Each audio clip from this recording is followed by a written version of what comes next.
Layla, let's go to the park together when the flowers bloom in the spring. The words of her father echoed in Layla's mind like a haunting melody. She hugged herself tightly, as if trying to shield herself from the harsh reality that lay ahead. But for Layla, spring never arrived. The promise of warmth and renewal was nothing but a cruel illusion. A group of boys with mischievous smiles tossed her around like a toy. The oldest one said, "You want to stay? Then you've got to pass the initiation," his words dripping with malice. Other boys, younger and more eager, joined in the bullying, their taunts cutting through Layla's defenses like knives. She protested and refused, but it was futile against the cold indifference of the boy before her. "If you don't want to, you can leave," he sneered. "Whether you're relevant or not, you'll end up in an orphanage. And I don't care." With a sinking heart, Layla felt herself being pushed closer and closer to the edge of the lake. "You're just a brat whose mother even abandoned," the boy spat, his words a cruel reminder of her lonely existence. And then, before she could even comprehend what was happening, she found herself submerged in the icy embrace of the dark water. Panic clawed at her chest as she struggled against the weight of the chains dragging her down. But somehow, through sheer willpower, she managed to break free, gasping for air as she clawed her way to the surface. Homecoming offered no respite from the cold cruelty of her existence. Her uncle, fueled by alcohol and rage, unleashed his fury upon her with reckless abandon. "It's all your fault," he slurred. "Ever since you showed up, I've had nothing but bad luck." That night, she thought of running away. But where could she turn to in a world that had forsaken her? All she could do was endure, her spirit battered but unbroken. And then, on the coldest day of winter, she was abandoned once again, this time by her aunt. "I'll stay out of your way, I'll be good, I promise. Please, don't leave me." But her pleas fell on deaf ears. She searched for a home, a house, a place to stay, but none of her relatives took her in. As someone called her name, she jolted back to reality. He asked her if she knew Berg. While writing down his address, he said, "Go and try him. I will send word in advance." And like that, she traveled from Levita, where she was born, to Berg in search of someone who could take her in. As she looked at the name, a glimmer of hope warmed her heart. Maybe this time she could find herself a home. As she stepped into the station, her first thought was, "Can I find my way?" She shook her head and pushed back all the doubts. Berg was her father's homeland, and thanks to him, she could speak the language. She could ask for directions. A postman caught her eye. She showed him the address. To her surprise, the address he gave her was exactly where he was headed. "Groundkeeper of the House of Herdar," he explained, offering her a ride that she accepted with eager gratitude. Arriving at her destination, Layla found herself standing in a garden teeming with life. And there, amidst the vibrant blooms, she spotted a man shoveling the ground. Summoning her courage, Layla approached him, her voice steady despite the uncertainty that churned within her. "Excuse me, are you Mr. Bill Rima?" she asked, her words punctuated by a nervous smile. The man turned to face her, his imposing figure casting a long shadow over her small frame. "Yes, that's me," he replied with a gruff tone. Taking a deep breath, Layla introduced herself, her words tumbling out in a rush of nervous energy. "Hello, Uncle Bill. I'm Layla. I come from Lovita." For a moment, there was silence as Uncle Bill regarded her with a mixture of surprise and... Then he asked what she wanted from him. "He said he would send the word in advance, but maybe..." Her worried thoughts were interrupted when the postman came and gave a letter to him. It was from Levita. It touched upon the child's history, briefly explaining that after her mother's affairs, the father became ill and then died.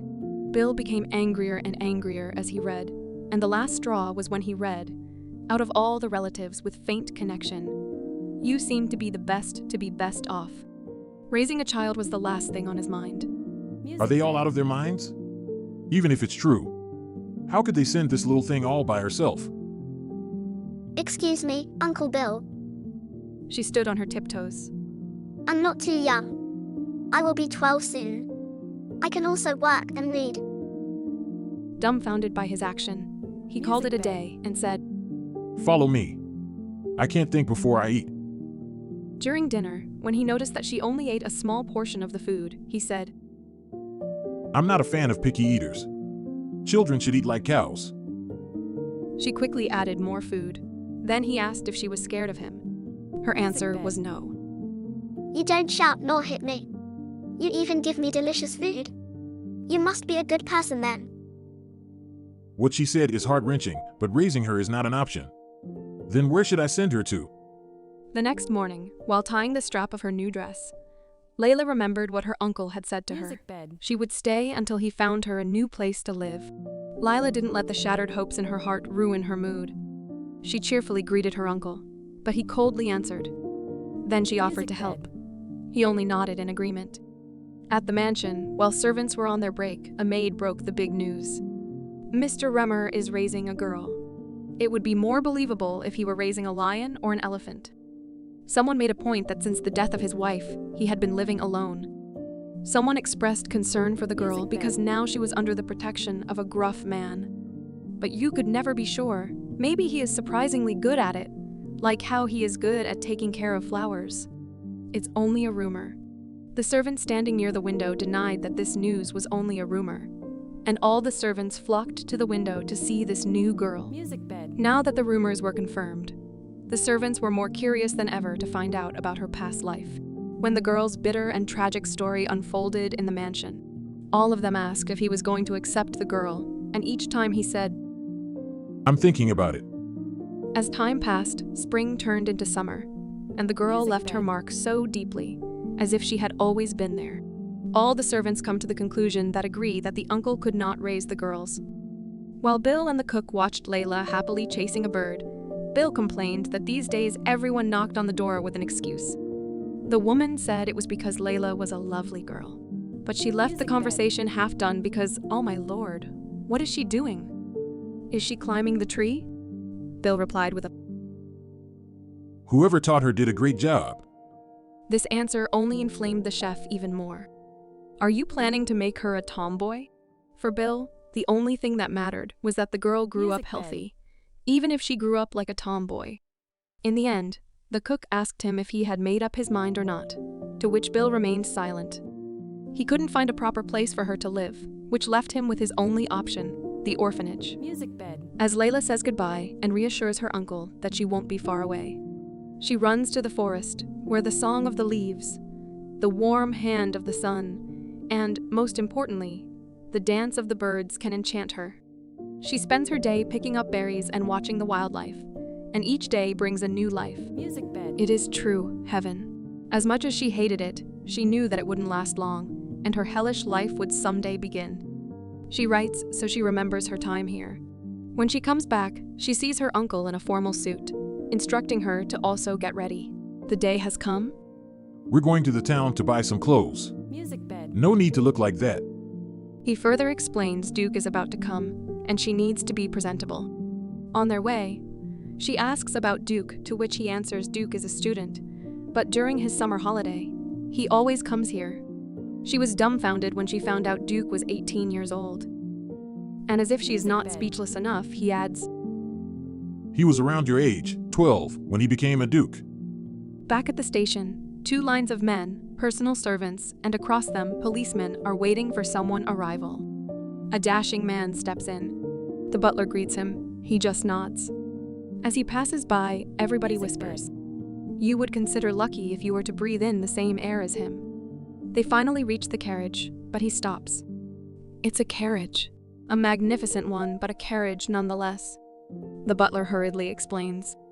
Dowager does not trust automobiles. I know. To Grandma, they are nothing more than insufferably vulgar and dangerous lumps of iron. Butler apologizes and promises that next time he can arrange. No, relying on classic once in a while is no bad thing. And like that, they head to the mansion. During his ride to the mansion, the butler informs him about the social gathering he should attend and another affair. In the mansion, everyone is on edge. The air is tense, and Layla wonders if it is because of the Duke. The carriage arrived, and his grandmother and mother are there to welcome him. Young man first greets his grandmother, hoping she has been well during his absence, and then he greets his mother. They all quickly left to have dinner. Fortunately or unfortunately for her, Layla only saw a pair of long, stiff legs. Since he has already gone now, Uncle suggests that maybe next time they can introduce her. On their walk home, he mentions how likely it is for her to see the Duke again, and maybe then she will have the chance to introduce herself. Does the Duke like the forest, too? He likes to hunt. It is heartbreaking news for her, but perhaps this does not apply to birds. Duke probably enjoys hunting the birds the most. Uncle compliments his hunting skills as it is pretty impressive. In a state of shock, she asks why birds. He nonchalantly answers. In their eyes, hunting is just a sport and birds will make an interesting target. On the verge of tears, she wishes for the Duke to come to dislike hunting. 1 week later, Layla could hear the sound of hungry baby birds. From miles away, she climbed up to their nest. With eyes full of excitement and delight, she counted them. They were 5 baby birds, and soon their mother was going to come and feed them. It reminds her of her mother.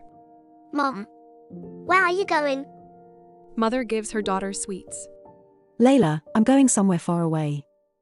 But you will be back before I finish these, won't you? She touches the fluffy cheek of the girl, promising her she will be back, knowing so well this is so far from the truth. The arrival of the mother bird drags her from the past. I'd better get out of the way. She will be on guard if I stay here. She sat on her favorite branch, opened her diary, and updated the baby's growth journey. Suddenly, she found out that soon they would be able to fly. Excited, she wanted to jump down and report the great news to her uncle. But she saw a figure approaching.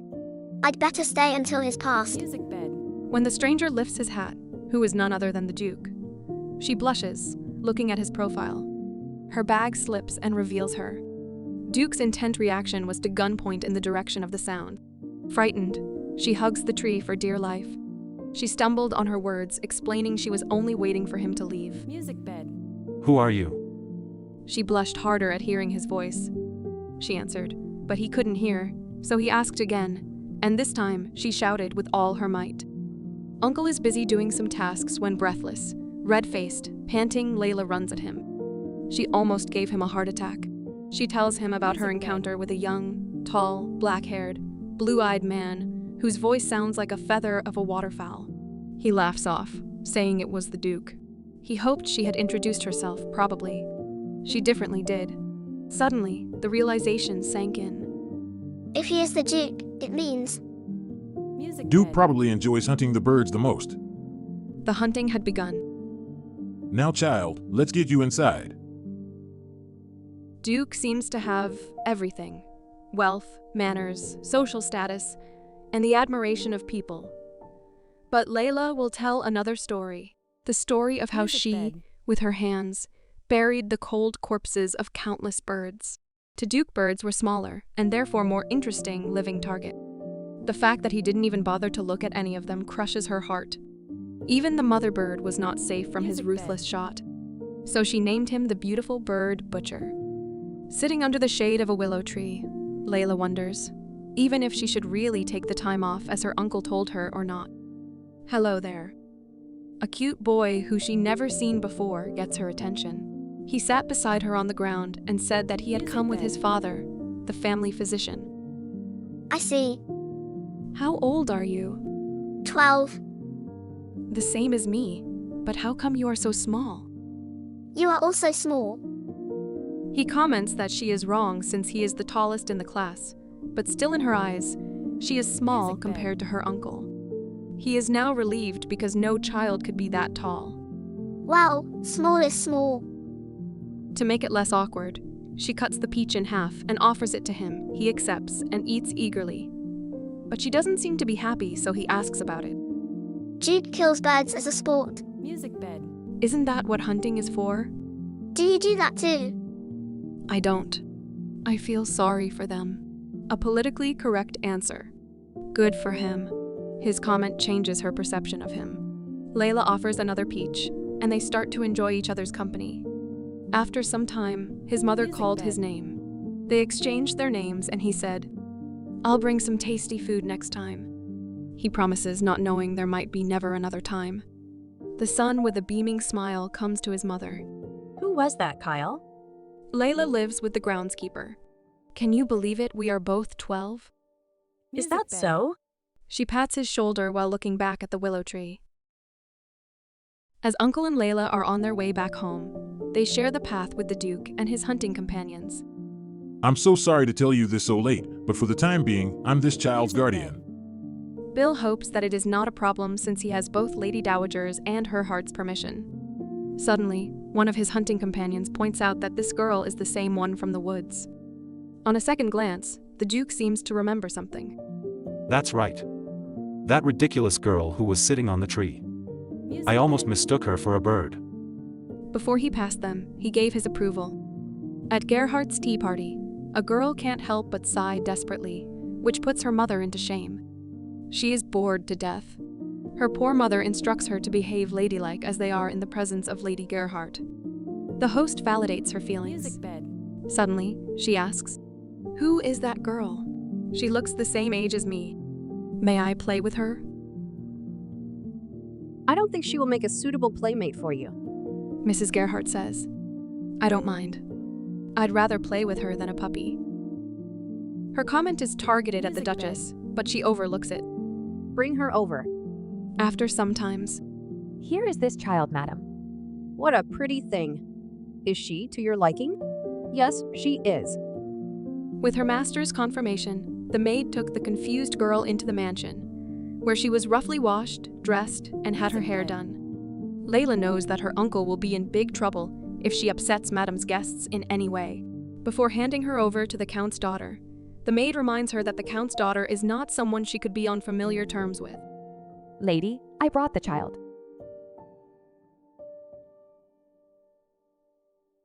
She introduced herself, starting with her name and age.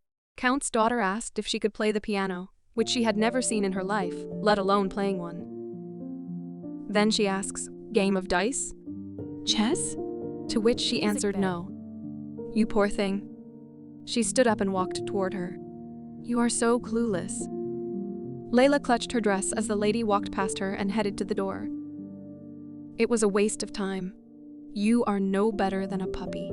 She heard the clicking sound of the door closing and thought, I want to go home. But I can't leave in case she comes back. Uncle Bill, I'm doing the right thing, aren't I? after what felt like an eternity, a maid comes. The lady said you can keep the dress. The woman also offered her a gold coin. She didn't take it right away, which made the maid angry. She grabbed her hand and placed the coin on her palm. It's polite to be grateful for what they gave you.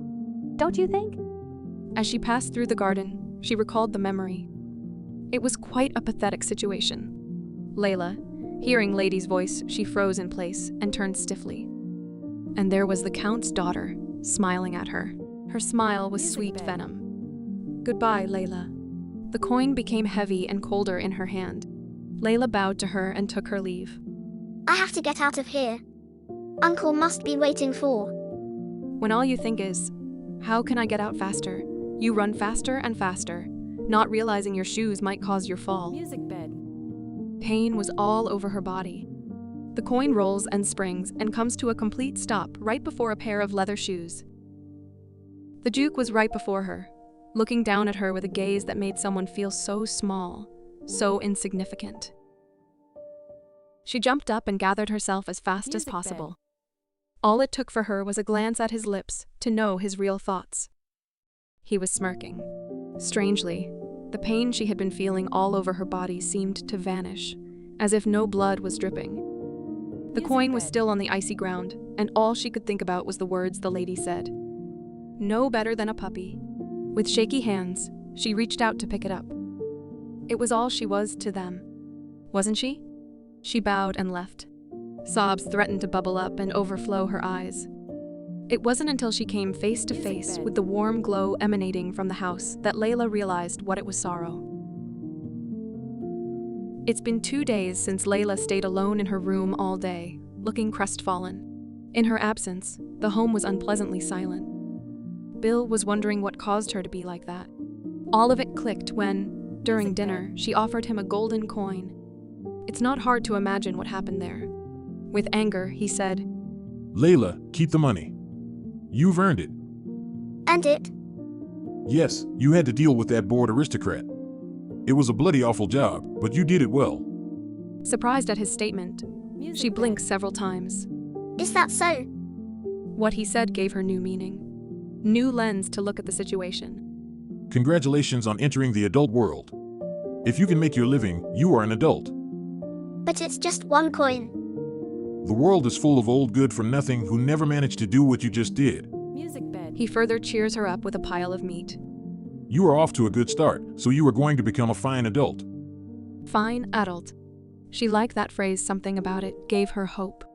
In the following days, he watched her saying goodbye and run to the woods. He made his choice in the end. He can only trust himself to raise such an independent child. 6 years passed by, and Layla, the child, became a beautiful lady. But in his eyes, she was still a child. Layla surprised Uncle with a pile of berries that she had picked. Bill jokes if she is going to start a jam-making business soon. She jokes back by saying it's not a bad idea. They take their seats and enjoy Peach and the scenery before them. It must be summer again. Looking at birds, she said, You are right.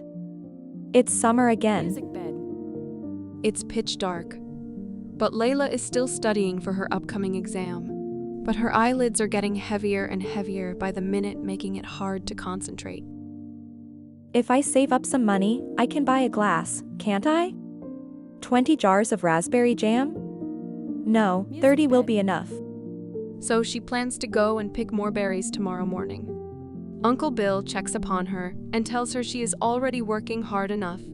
She should also rest and not push herself too much. They say goodnight to each other.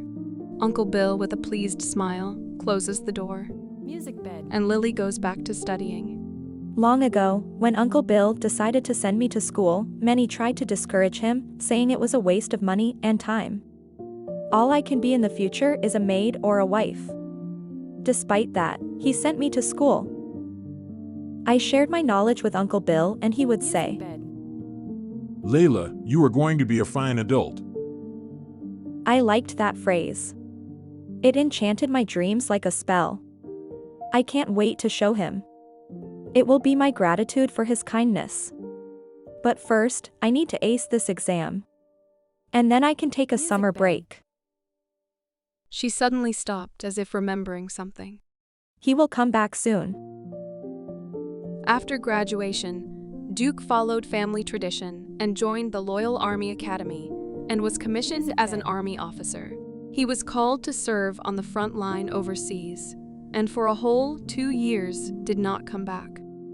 But this year he will come back. His arrival promised gunfire. Last day of school. Look over there, Layla. Layla's friend points at a handsome guy who is waiting for her at the school gate. But due to her condition, she has to frown hard to see. Layla hastily says goodbye to them and goes up to him.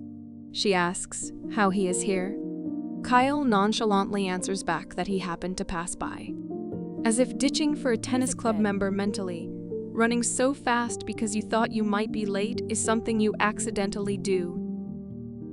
Layla suggests that, on their way, they stop by a bookstore to buy a book. When they got to the bookstore, Layla only picked up one book. The book you were talking about is an encyclopedia of birds. Yes, the migratory birds are coming back. So I thought I'd keep a record of which birds return first over break. Honestly, you love birds so much.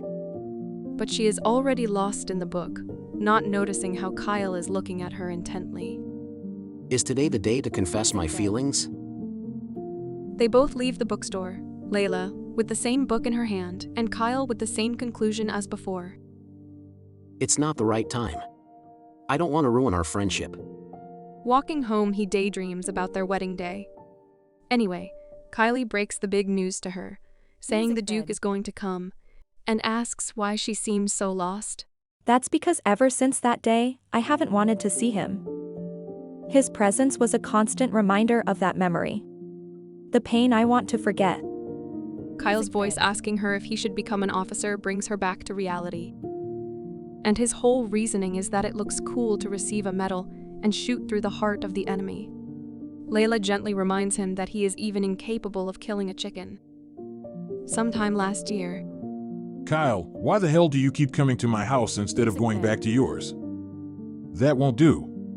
From now on, this bread eating machine is banned from entering my house.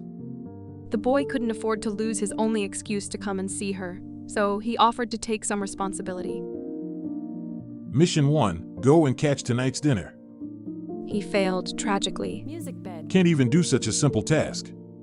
You useless eating machine. Back to the current time. You know Uncle Bill never called me by my name since then. They both laugh at old memories. You know, I like the way you are. Kind. Making fun of me now? No, I'm serious. I want your hands to save people's lives, not to kill them. He says it's inevitable since he is going to be a doctor anyway.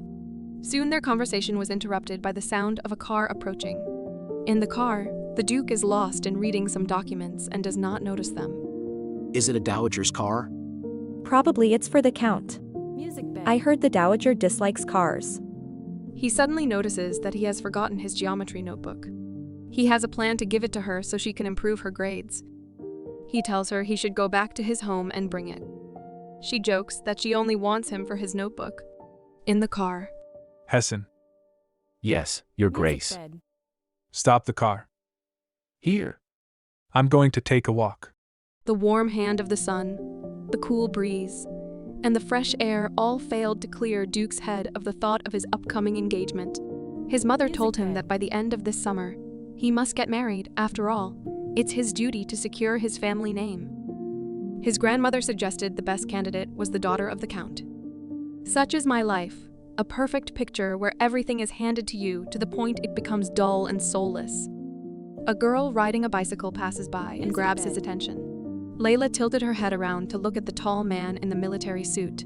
For a split second, she lost her balance, and that was enough for her to fall. That golden hair. Could it be her? The one who spends her time running around the woods burning dead birds. So she still lives in my state. Layla meets his eyes. In one swift motion, she gets up, bows, and apologizes. All while not meeting his eyes again. It comes to her realization that their notebooks are a complete mess. As she is picking them up, he looks at her intently. He calls her name, and her response is another apology as she picks up all her belongings faster, except a pen. As she is about to take it, Duke, in one smooth motion, steps on it. Her hand shakes with fury. Layla Levelin, I'm talking to you. Layla squeezes her book so hard that her knuckles turn white. Even that doesn't help to control her anger. Yes, Your Grace. Please go on, I'm listening. He just stares at her with those icy blue eyes. Then he lets go of the pen. He walks past her. While she is following him within a safe distance and enduring the pain of wounds, she asks herself, could he not put those long legs to good use and walk faster? Suddenly he stops and turns to look at her. He thought that the child he knew was no longer a girl, but had turned into a woman. Summer has arrived, which means many things. But for the servants, its only meaning is their heavy workload. They have to make sure that the mansion is as glorious as ever, and their single most important guest is the members of the House of Brands. The Count's family was invited to Duke's mansion. The motivation behind the cauldron's presence was common knowledge, indeed a great chance to know themselves better before the official engagement announcement. At the dining table, the lady compares the garden with paradise. The Duchess thanks her and says she is looking forward to the person who can take care of her legacy, which brings a pleased smile to the Count and the Countess. The Duchess asks her son to show around the group, indicating that she should discuss some matters with the Count and Countess. He walks up to her and offers to take her hand to properly court her.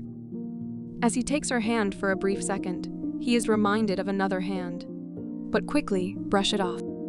After some time wandering around the garden, she asks how these birds are so tamed.